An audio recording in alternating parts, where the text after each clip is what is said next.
Boa noite. Sejam todos muito bem-vindos. Bem-vindos à nossa casa, bem-vindos ao nosso coração. E a gente diz que cada um que chega aqui, chega ao nosso coração. É um reencontro. Não é só uma passagem, não é só uma visita, é um encontro de coração mesmo. Então, para nós é uma honra muito grande estar aqui hoje. Para mim, especialmente, uma honra muito grande.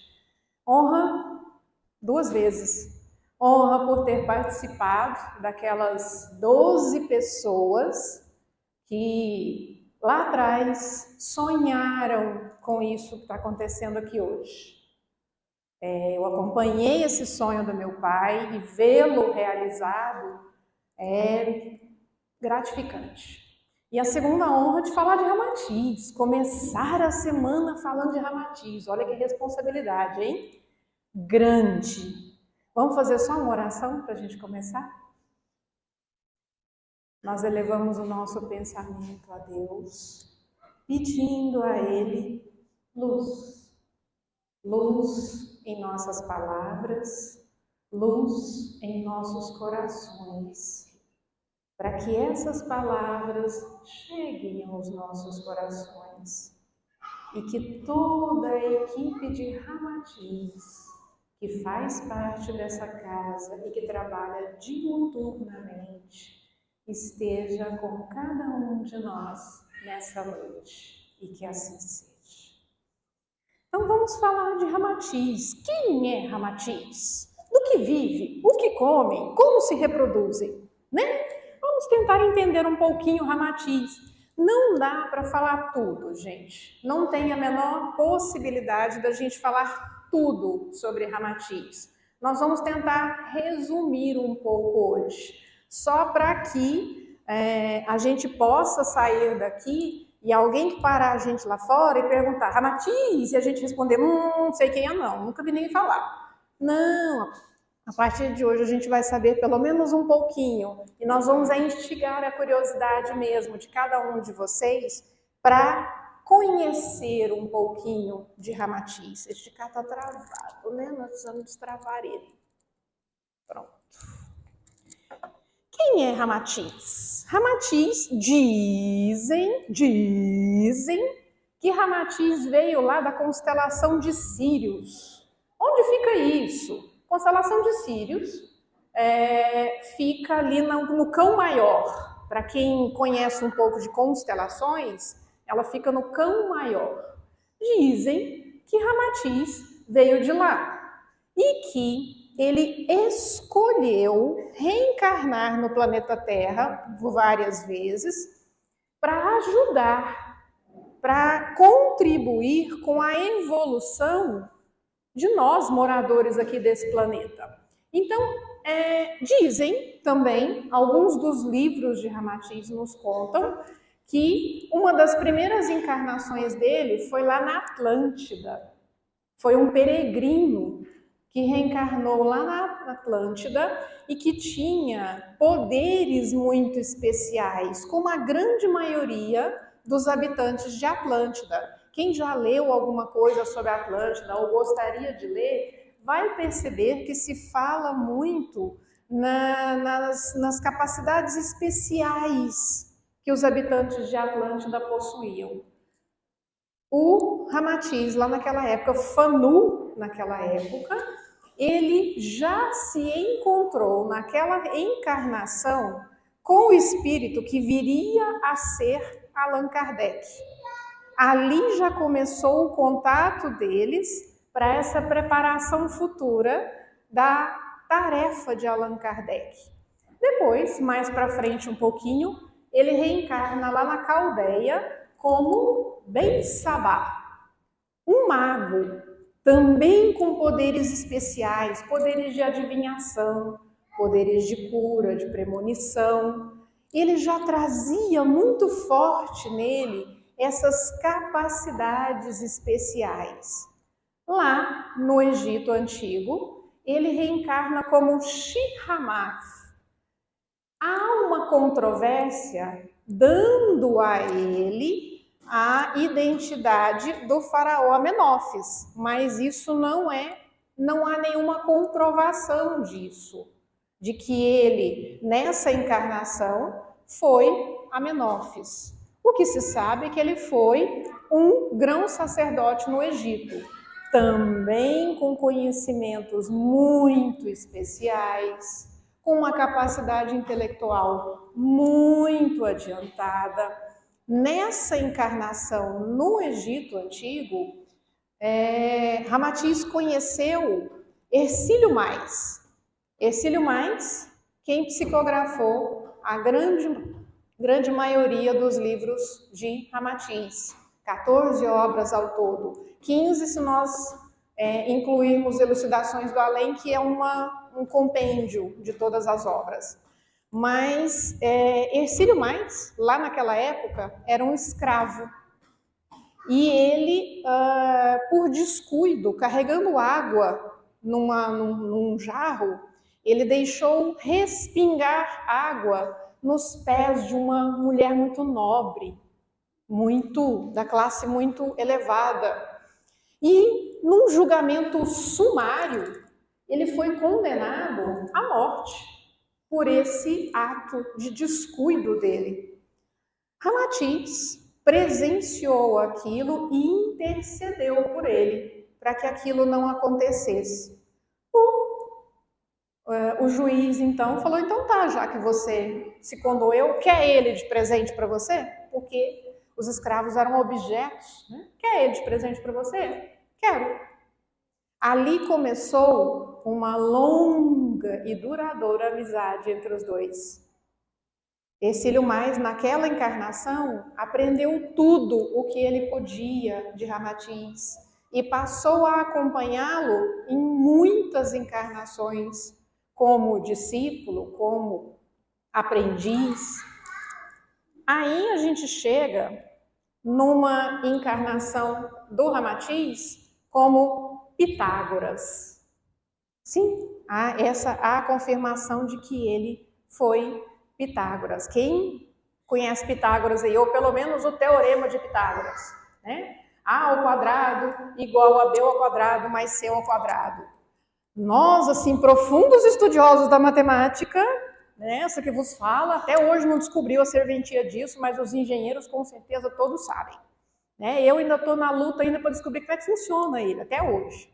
Mas foi a base da matemática. Pitágoras foi matemático, filósofo, músico, astrônomo, deu aula sobre tudo isso, ele ensinou sobre tudo isso, só que, por ter ideias muito revolucionárias, Pitágoras foi perseguido. Né? Quem conhece a história dele sabe disso. Foi perseguido, teve que fugir, e ele foi lá para o sul da Itália, aonde ele ficou praticamente até quase o seu desencarne, aos mais ou menos 80 anos. Mas, por que ele era tão perseguido? Já naquela época, Pitágoras entendia a existência do espírito após a morte do corpo. Para um período onde existia uma pluralidade de deuses muito grande, aquilo era quase uma ofensa, uma ideia subversiva, né? É uma coisa assim totalmente contraditória das ideias daquela época, por isso ele foi perseguido. E também não à toa e nem coincidentemente, ao fundar a escola pitagórica, Pitágoras colocou como ideia principal dessa escola a vida pura e simples, fraternidade irrestrita entre as pessoas, disciplina ao falar e o vegetarianismo. Por que nós estamos falando disso aqui? Porque vocês vão perceber nas obras, quem já leu ou gostaria de ler, as obras de Ramatiz falam muito sobre isso. Nós colocamos aqui uma pequenina parcela das obras de Ramatiz, mas Quem já leu esse livro aqui, eu gostaria de ler, Fisiologia da Alma, ele se chama. Cada capítulo vai falar sobre um tema diferente. Ele fala sobre doenças, ele fala sobre alimentação, ele fala sobre vícios. O capítulo que ele fala da carne é maravilhoso, sugiro que leiam. Ele explica por que nós pararmos de comer carne.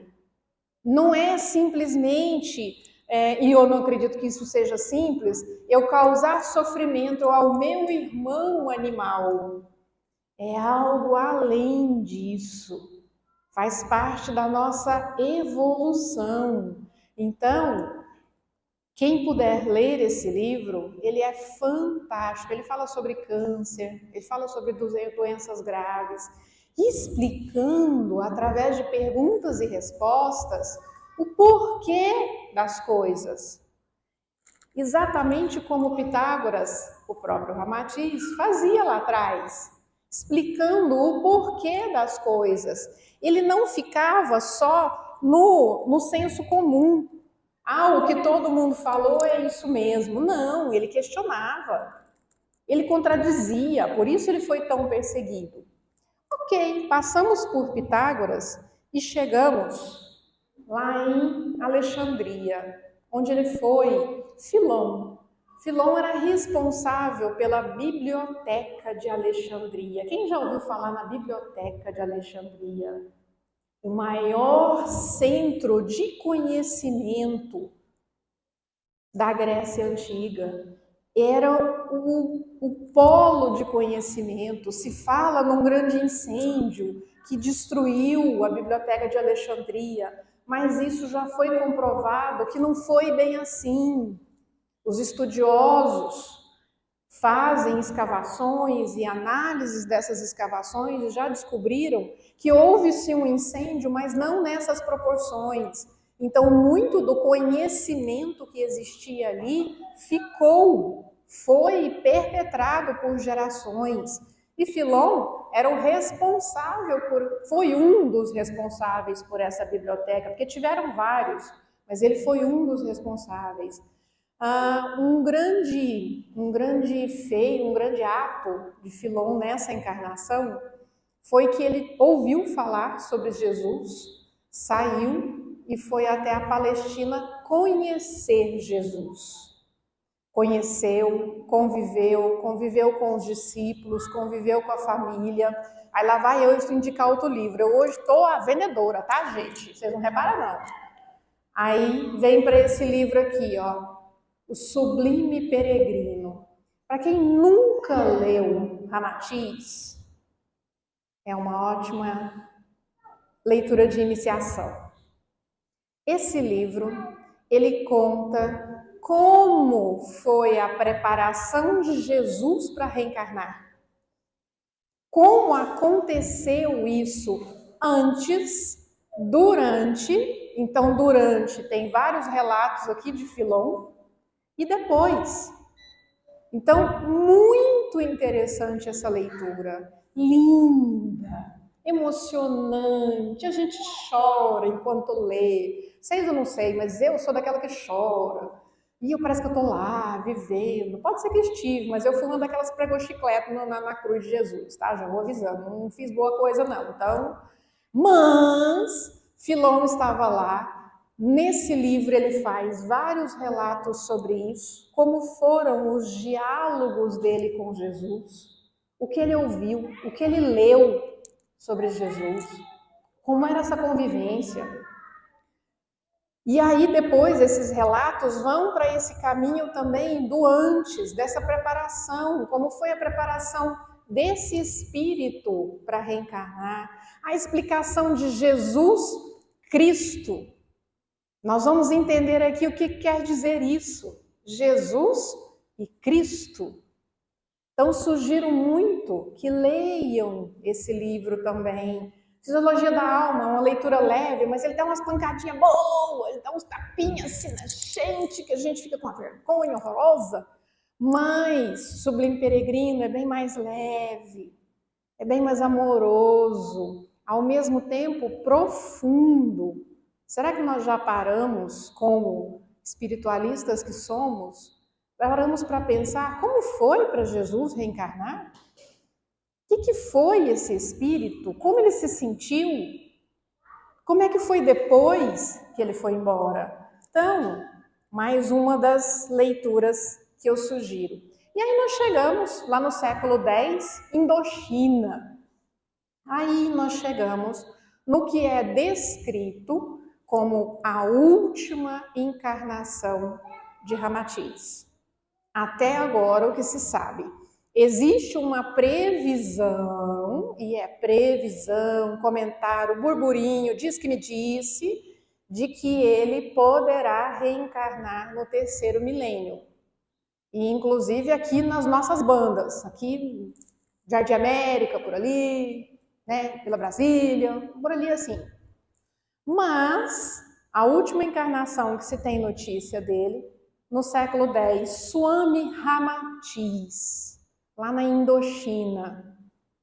Um jovem que nasceu de um casal humilde, não havia nenhum título de nobreza, nenhuma deferência a esse casal, só que desde muito criança ele se mostrou extremamente inteligente, com uma capacidade intelectual extremamente avançada, algo que ficou muito destacado em meio a todo mundo. Ainda criança, ele ensinava outras crianças, ele já lecionava para outras crianças. E muito cedo ele ingressou nesses templos iniciáticos que existiam aos montes na Indochina. E ele estudou ainda mais, ensinou ainda mais, deu aulas. E nesse período ele começou mais uma vez a disseminar as suas ideias, os seus pensamentos, também sobre respeito, alimentação, evolução do espírito, não só da matéria. E baseado nisso, ele resolveu construir um templo para ele. E ali ele conseguiu reunir algumas pessoas, alguns admiradores, que depois se denominaram discípulos, outros ficaram apenas como admiradores, e ele construiu literalmente com as mãozinhas dele um templo. Dizem que a construção desse templo foi feita com eles impregnando todos os materiais com essa energia, com o propósito que eles tinham para aquele templo. Não era só uma construção material, era pegar cada material e impregná-lo com a vontade, com o desejo de que aquele templo fosse um lugar de ensino, de sabedoria, de bondade, de respeito. É como se nós pegássemos essa casa aqui para construir as paredes, não fossem só os pedreiros, nós viermos para cá e a gente construir, e cada tijolinho a gente falar, nossa, tomara que a gente veja esse salão cheio de gente, tomara que a gente consiga muitas cestas básicas para ajudar as pessoas que estão com fome. Esse foi o propósito quando ele construiu esse templo. No final dessa vida, dessa encarnação, ele morreu muito jovem, ele morreu com 33 anos nessa encarnação. Por isso que sempre vocês vão ver fotos dele nessa encarnação na Indochina como alguém muito jovem.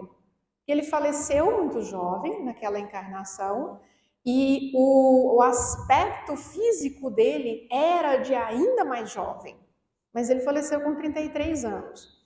Nesse templo, ele conseguiu 72 discípulos, atuando com ele, aprendendo, estudando, multiplicando. Desses 72, só 12, né? Conseguiram, 17, conseguiram chegar ao nível máximo de iniciação, que era aqueles que usariam, que envergariam a túnica azul. Foi assim que ele diferenciou aquele templo dos demais. Eles usavam uma túnica azul.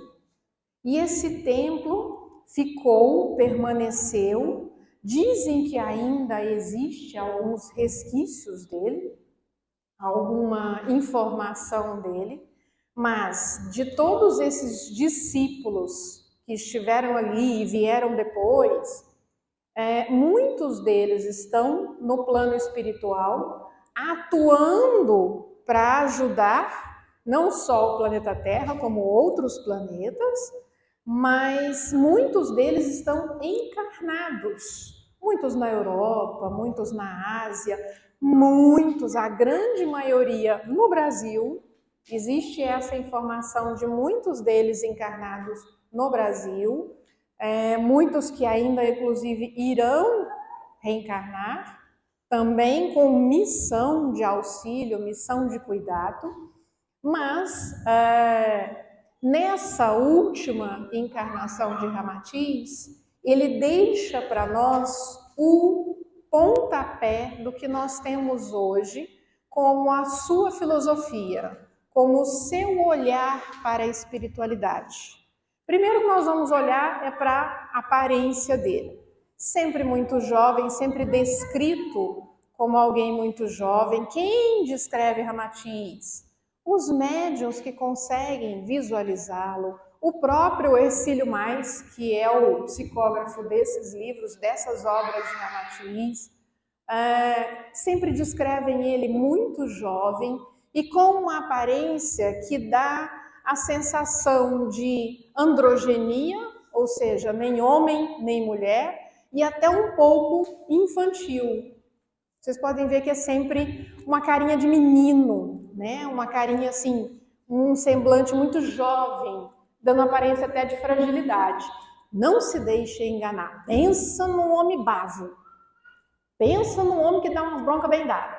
É caprichada, mas sempre com uma amorosidade, com um respeito fora do comum. Todos os que atuam nessa equipe de Ramatiz e que são incontáveis, têm essa característica. Eu me lembro muito da gente trabalhando e a gente se deparava, trabalhando no grupo mediúnico, e a gente se deparava com dúvidas. E acontecia, a gente tratando alguém e a coisa meio que travava e a gente não sabia o que fazer. Aí meu pai virava e falava assim, para algum médium, né, virava e falava assim, pergunta o espírito como faz. A gente ri até hoje disso. Diz que o espírito virava para ele e fazia assim. E depois de um longo silêncio, falava para ele assim, fala para ele estudar que ele descobre. E nós íamos estudar. E aí eu e ele, nessa época nós dois trabalhávamos juntos, hoje meu pai está aposentado, mas a gente catava tudo quanto é livro, esparramava em cima da mesa e ia estudar aquilo para descobrir, e a gente descobria aquilo que a gente estava perguntando para ele. O que é que a gente aprendeu com isso? Não foi uma vez só que aconteceu, foram várias. E o que a gente aprendeu com isso? Que o conhecimento não vem de graça, não vem fácil. Não é outra pessoa me dando ele de graça, é eu indo descobrir, eu estudando, eu me empenhando, eu me importando com aquele caso que está ali para eu tratar. Quando cada um de vocês vem para cá, nós que chegamos aqui para sermos tratados, quando a gente chega num tratamento, é muito especial isso. E foi isso que o Ramatiz ensinou para nós, que cada um é especial na sua dor e que eu preciso me importar. Qual que é o lema da nossa comunidade? Toda dor importa. Por quê? E a Ramatiz ensina isso para nós todos os dias, que toda dor importa. E se ela importa mesmo, eu tenho que me empenhar para cuidar dela. Não basta eu olhar para você e falar, depressão, bora fazer o tratamento de depressão. Não, é diferente. A minha dor é diferente da do outro, que tem o mesmo diagnóstico. Mas a minha é diferente, a dele é diferente, a do outro é diferente. E é isso que Ramatiz nos ensina em todos os nossos tratamentos. Que a gente precisa se importar com quem a gente está cuidando. E isso vale para a nossa vida. Lembra que a gente falou lá atrás dele já ensinando como Pitágoras regras de vida, que a gente tem que ser gentil ao falar com as pessoas? Regras de vida. Essa regra vai para a nossa vida. Me importar com o outro, quando o outro vier me contar alguma coisa, eu parar para ouvir. Não, como é que a gente ouve? Não, pode falar, estou escutando. Não, pode falar. Não, tranquilo. É assim que a gente ouve as pessoas hoje em dia. É no telefone, é conversando, é sem tempo. E o que ele ensina para nós? Olhe nos olhos da pessoa que está falando com você. Ouça, sinta o que ela está falando para você. Se importe com o tamanho da dor que ela coloca. Isso nada tem a ver com a gente valorizar a dor do outro. Não, tadinho, você vai morrer mesmo. Não.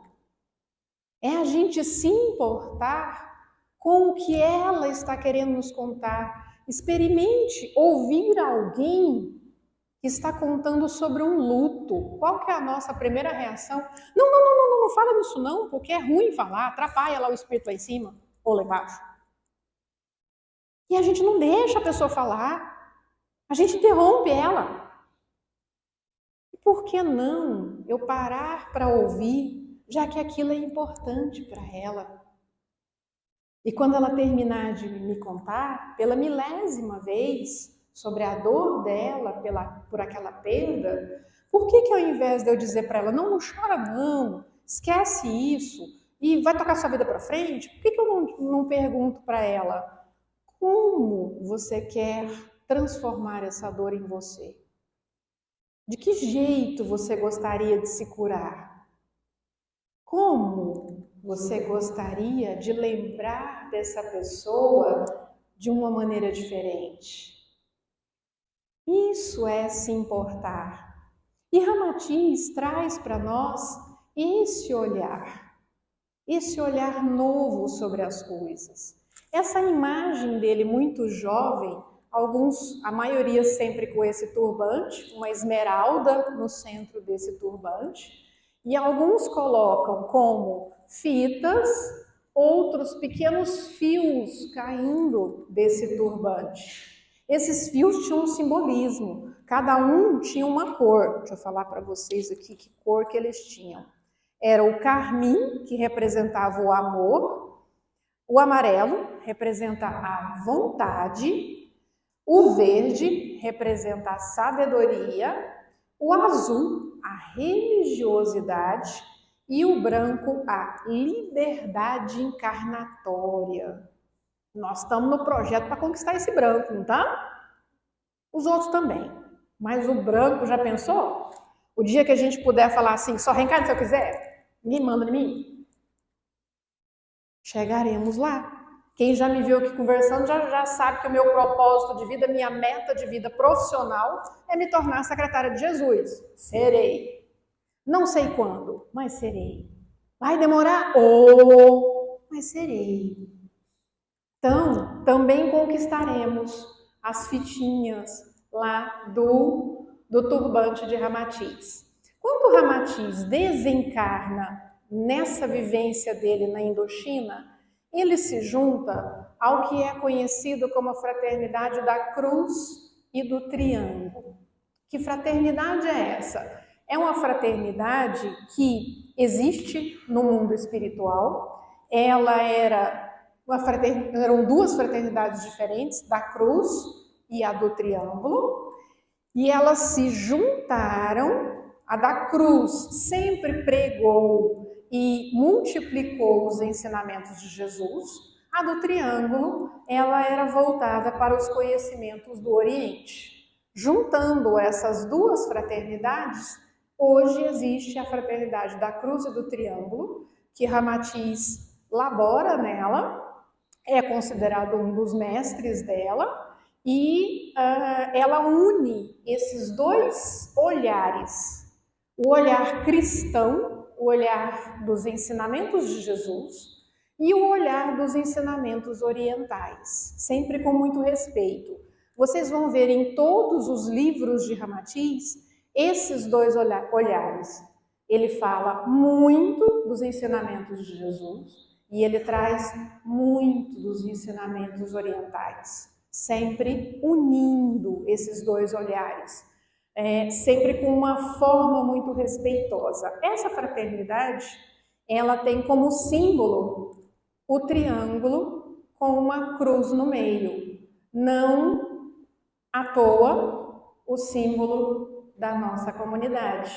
O símbolo que nós adotamos como respeito a esse olhar. Mas, Patrícia, por que cargas d'água? Ramatiz nessa comunidade. Por que não, sei lá, Santo Antônio? Por que não São Bento? Por que não, sei lá, Emmanuel? Quando a gente começou lá atrás, aqueles 12 trabalhadores que se viram num estacionamento sem lugar para trabalhar, e essa é uma outra história, e a gente foi trabalhar num consultório de um odontologista, aí pequeno demais, não tinha um ventilador, não tinha um ar-condicionado, uma bênção, nós éramos os próprios tiradores de espírito, porque pensa no povo suava. Aí depois a gente foi trabalhar numa sala de aula de uma escola, também oferecida por alguém do grupo. E aí descobriram, os pais dos alunos descobriram que a gente estava lá e fizeram uma rebelião, porque disseram que nós estávamos fazendo macumba na escola e que isso ia pegar nos meninos. Então ameaçaram que ou a gente saía de lá ou eles iam tirar os meninos de lá. Lá vai nós catar nossa bolsinha, botar debaixo do braço e caçar outro rumo pra gente. A gente foi para um outro centro, quem se lembra que está mais do que mais tempo, foi lá no setor Bueno, ali no fundo de onde hoje é o IPOG. A gente tinha um centro que foi construído lá e que estava desativado. A gente foi para lá. Ali nós começamos a escrever o nosso primeiro estatuto. Quando eu digo começamos a escrever, é literalmente. Eu e meu pai o dia inteiro na frente do computador fuçando isso. Descobrindo lei, como é que escrevia lei, como é que escrevia estatuto, como é que fazia, como é que podia, como é que não podia. E aí fomos escolher o nome. E meu pai já tinha trazido para nós vários livros de Ramatiz para a gente ler. Eram livros polêmicos, alguns ramos, alguns setores do espiritismo não concordavam muito com o olhar de Ramatiz. Ótimo. Toda discordância sempre gera crescimento. E quando a gente foi escolher esse nome, meu pai teve durante uma semana sonhos recorrentes com pessoas vestidas desse jeito. Nós vimos Ramatiz aqui. Uma túnica azul, um manto sobre as costas, aquela calça amarrada aqui na canela, um turbante, uma pedra no centro desse turbante e sempre essa cruz com o triângulo por fora. E meu pai falava, é isso, é Ramatiz. E ele foi atrás e ele devorou, numa semana, ele devorou 6 livros de Ramatiz. Ele leu 6 livros de Ramatiz numa semana. Diga-se de passagem, meu pai tem 81 anos hoje. Continua um devorador de livros, uma gracinha. Acabou de escrever um agora, coisa mais fofa. E aí a gente foi escolher e meu pai falou, não tem como não ser Ramatiz. E a gente fez só uma votaçãozinha ali dessas duas pessoas para saber se era Centro Espírita Ramatiz. E chegamos à comunidade, porque para nós tinha um conceito de que as pessoas viriam agregar a isso, não nós. Quem chegasse agregaria a essa comunidade. Por isso chegamos à comunidade Ramatiz. E o que Ramatiz, qual que é o propósito de Ramatiz? O que ele espera? com a ajuda dele no nosso planeta. A difusão do conhecimento eterno, unindo as tradições do Oriente e do Ocidente para auxiliar no despertar da consciência da humanidade. Ele não quer ensinar nada, ele quer que a gente desperte, que a gente acorde, que a gente questione, que a gente brigue, que a gente não se acomode com o que a gente ouve, com o que a gente aprende, com o que a gente quer fazer para o próximo. Como a gente quer ajudar o próximo? A tônica do seu ensinamento é o universalismo. O que é universalismo? O que será universalismo? Será que a gente já parou para pensar? Universalismo deve ser a gente gostar de tudo quanto é coisa ao mesmo tempo agora, né? Praticar tudo ao mesmo tempo, fazer tudo ao mesmo tempo, uma bagunça, uma salada, né? Botar tudo na mesma tigela e vamos fazer tudo ao mesmo tempo. Será que o universalismo é isso? Nós já ouvimos várias vezes e talvez até nós tenhamos tido em algum momento essa visão de universalismo. Qual que é a ideia de Ramatiz sobre o universalismo? O reconhecimento e a aceitação de todos os caminhos espirituais dos homens, considerando as religiões como meios, não fim em si mesmos. Ele diz que nós precisamos das religiões. Qual que é o significado da palavra religião? Não é religar? Religar com Deus.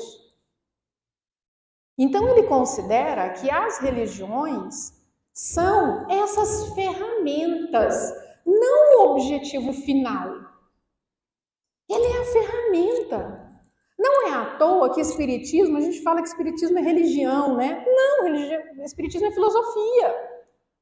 Só que a gente meio que transformou ele numa religião.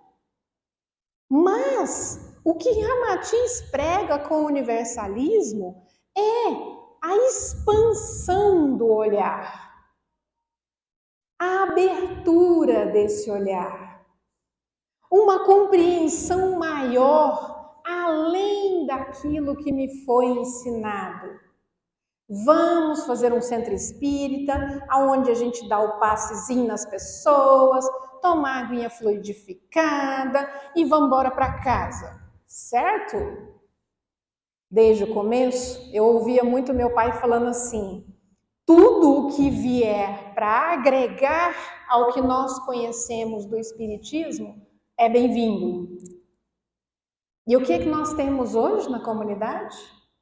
Magnetismo, cromoterapia, reiki, chakraterapia, yoga, vivência do luto, cuidado com as mães, a evangelização, a sopa, estávamos aí com a constelação.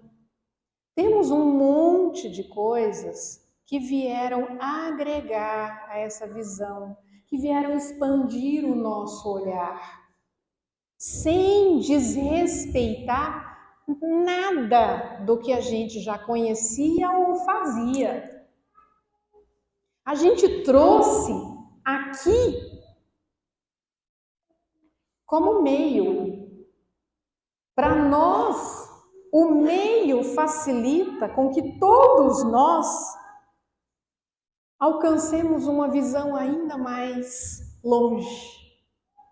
Para nós não nos satisfaz que vocês saiam daqui concordando com a gente. A gente espera que vocês saiam daqui questionando. Será que a Patrícia falou é verdade? Vou dar uma lidinha num livro desse aqui e vou descobrir, eu vou tirar a minha própria conclusão. E vou lá, inclusive, brigar com ela. Não precisa vir brigar comigo, não. Pode vir discutir, que a gente discute numa boa. Mas, quando eu abro o meu coração para esse entendimento, eu vou além. Eu permito que a dor do outro realmente importe para mim. Porque eu vou usar de todos os meios possíveis para ajudar o meu semelhante. Todos, não só um ou outro. Eu vou sentar aqui para receber o passe depois da palestra e entender que eu não estou recebendo um simples passe, que eu só vou sarar se eu for para aquela sala lá do fundo. Não! Eu estou me curando agora. Aqui com esse passe, que é sempre o primeiro remédio que eu recebo numa casa espírita. Eu vou me curar ouvindo uma palestra e duvidando, e questionando, e concordando. A minha cura começa ali. A minha cura se concretiza ou caminha quando eu tomo uma aguinha fluidificada, tão carinhosamente, gentilmente servida pelos passistas. Também se complementa quando eu vou lá para a salinha de tratamento, seja qual delas for, e eu recebo aquele tratamento com a mesma fé e confiança que eu recebo o passe aqui no salão. Essa é a filosofia de Ramatiz. Essa é a ideia que Ramatiz nos traz. Essa é a ideia que ele vem e coloca aqui, ó, nesse livro tão polêmico, fininho. Olha que livrinho fácil de ler. Fininho. A vida no planeta Marte. E os discos voadores dizem que Ramatiz já reencarnou no planeta Marte. Por que não eu ler e eu conhecer e eu me inteirar disso? Meu pai também sempre falou para mim, quando você for falar mal de alguma coisa, estuda sobre ela. Foi assim que eu me tornei consteladora. Eu fui estudar para falar mal dela. Estudem. Estudem, leiam, questionem, não concordem. Vão estudar mais. Passa ali na livraria e tem pelo menos mais 10 títulos só de Ramatiz para vocês conhecerem.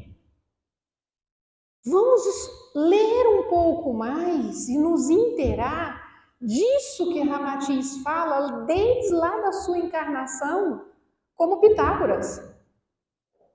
Eu ser gentil, eu ser bom, eu não comer carne, eu ajudar o meu próximo, eu ter uma vida regrada, eu ter uma vida honesta, eu ter uma vida sensata.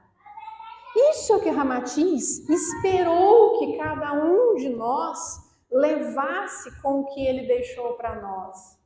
E hoje nós agradecemos a esse mestre. Hoje nós agradecemos pelo cuidado que ele tem com cada um de nós. Hoje nós agradecemos por vir para essa casa e ter a oportunidade de evoluir. Ah, mas só aqui que evolui? Não, graças a Deus não. Qualquer lugar. Na igreja evangélica, na igreja católica, no templo budista, no centro de Umbanda, em qualquer lugar, qualquer reunião religiosa, nós podemos evoluir. Mas que aqui, com Ramatiz, nós possamos dar um passo um pouco maior. Que a gente não fique estagnado na acomodação de esperar essa encarnação terminar, porque assim eu não vou ter feito nem mal nem bem para ninguém. Não. Nós vamos dar a cara a tapa. Nós vamos nos comprometer. E é assim que nós vamos fazer o nosso tratamento hoje.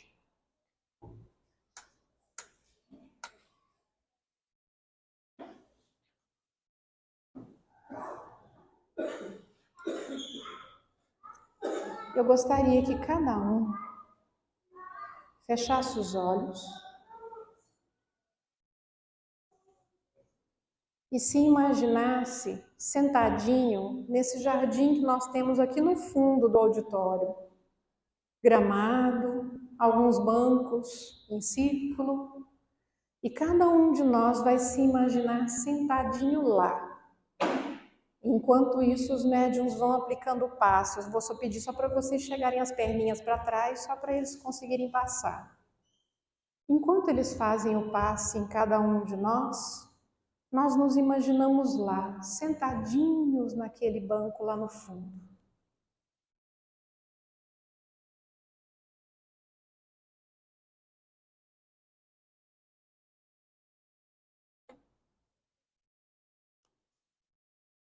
E olhando para o centro do círculo, nós vamos ver Ramatiz, o nosso mestre, o patrono dessa casa, o cuidador dessa casa.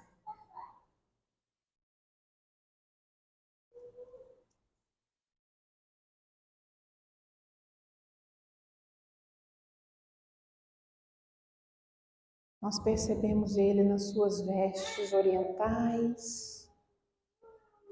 E ao olhar para ele devolve o olhar. Ele olha nos olhos de cada um de nós, fixamente, como se só eu estivesse ali.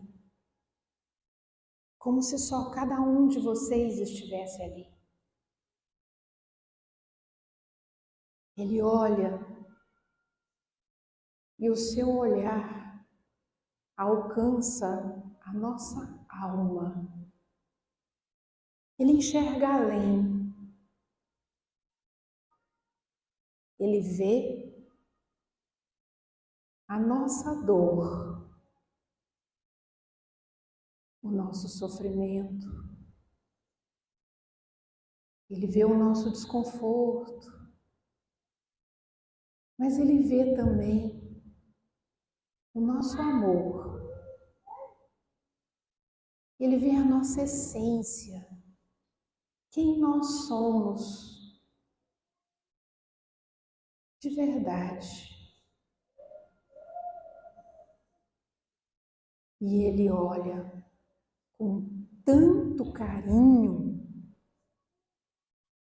dentro dos nossos olhos que cada um de nós se sente aconchegado, como se ele estivesse nos colocando no colo, como se ele estivesse nos carregando num momento muito difícil.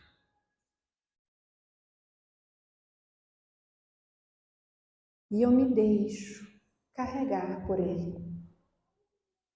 Eu me deixo envolver nessa força e nessa suavidade ao mesmo tempo. Eu faço parte disso. Eu entrego nesse momento a ele toda a minha dor, todo o meu sofrimento, toda a minha falta de esperança, o meu desalento. Mas eu entrego também a ele a minha fé. A fé que me fortalece e que não me faz desistir. E ele, me carregando no colo, literalmente, ele me abraça com tanta força e com tanto carinho que eu sinto o perfume suave que vem das suas vestes. Eu sinto o calor do seu abraço. Eu sinto o seu coração pulsar perto do meu. E nesse momento eu confio. Eu confio. Eu confio que eu não vou me perder. Eu confio que às vezes o caminho só se torna um pouco mais difícil, mais complicado, mais doloroso. mas que em momento algum eu me perco, porque eu não estou sozinho nem sozinha.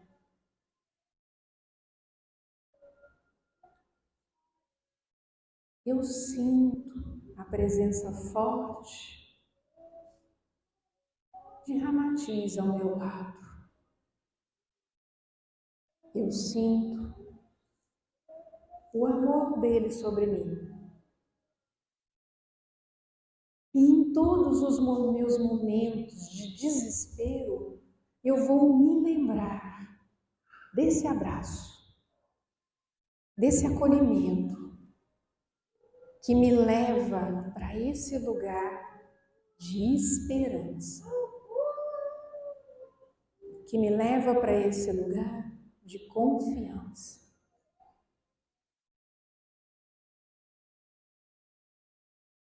Nós nos vemos levantando lá do jardim e voltando para cá. E nós percebemos que foi colocada na nossa mão direita uma pedra muito semelhante à que Ramatiz tem no seu turbante. E nós vamos segurar com força essa pedra na mão. Ela representa a cura na nossa vida. A cura, seja lá do que for, do quanto for. E nós trazemos na mão esse tesouro, que será levado ao peito todas as vezes que eu me sentir enfraquecendo. Eu vou lembrar desse presente e, levando a mão ao peito, eu vou potencializar o efeito desse tratamento na minha vida. Cada um de nós, retornando aqui para o auditório, se senta no lugar onde estava, com a mão junto ao peito, guardando esse momento precioso desse presente. Essa pedra que nós recebemos, esse abraço tão acolhedor e tão respeitoso. E nós nos juntamos em uma só voz para agradecer, dizendo a prece que o nosso Mestre Jesus nos ensinou. Pai nosso que estais nos céus, santificado seja o vosso nome. Venha a nós o vosso reino. Seja feita a vossa vontade, assim na terra como no céu. O pão nosso de cada dia nos dai hoje. Perdoai as nossas ofensas, assim como nós perdoamos a quem nos tenha ofendido. E não nos deixeis cair em tentação, mas livrai-nos de todo o mal. E que o nosso Mestre Ramatiz abençoe a todos nós hoje e sempre. Que assim seja.